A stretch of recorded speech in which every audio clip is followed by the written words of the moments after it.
To get a better sense of the reality on the ground for the people of Cuba, I spoke a little earlier to Francisco Pichon. He's the UN resident coordinator in Cuba, and he joined me from Havana. The situation is quite alarming at the moment and quite visible, the impacts on the lives of people.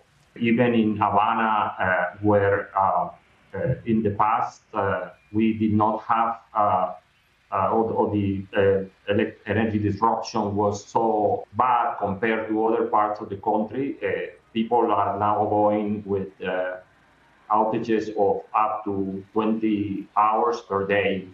And the entire normality of life has completely been disrupted for families. Nights are becoming days. People are cooking at dawn. People are storing water at night and really reorganizing their life around the few moments in which electricity briefly come back. Yeah. So the energy crisis really has become a multiplier of humanitarian needs, affecting services from hospitals to water and sanitation, food security, education, logistics, transportation, and the need for energy is great. In terms of the United Nations, what is it doing to provide the basics right now for Cubans there facing those kinds of shortages? And is it able to get the supplies to people that need it, given the blockade and given things like the lack of fuel? Yes, well, we launched 2 months ago an action plan to respond to the energy crisis and also to continue working on the needs from Hurricane Melissa that, as you know, took place last year, affected 2 million people. We have been implementing the plan, adapting to the circumstances. One of the greatest impacts are on health.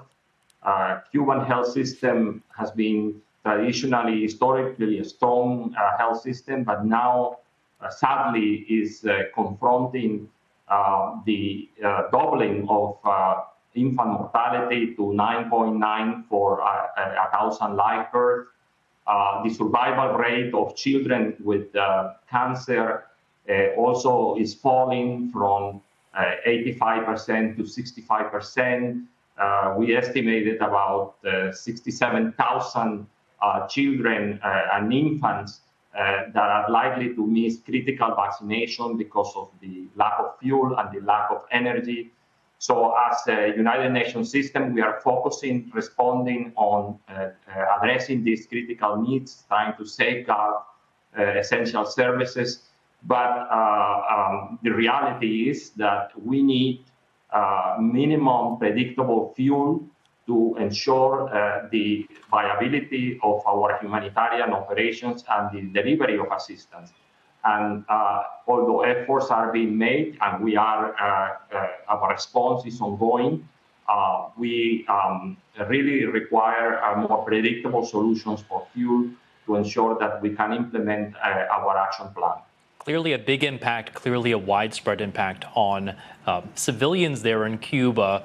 What do international human rights rules or laws say about these kinds of energy sanctions, the fuel blockade that the United States has imposed on Cuba? Well, right now our efforts focus on people's needs and the humanitarian response. Definitely the unilateral sanctions and the oil blockade and the executive orders of 29th of January and May 1st all are affecting our humanitarian operations and our delivery of the assistance, particularly with the more recent executive orders. We find that contracts are being affected.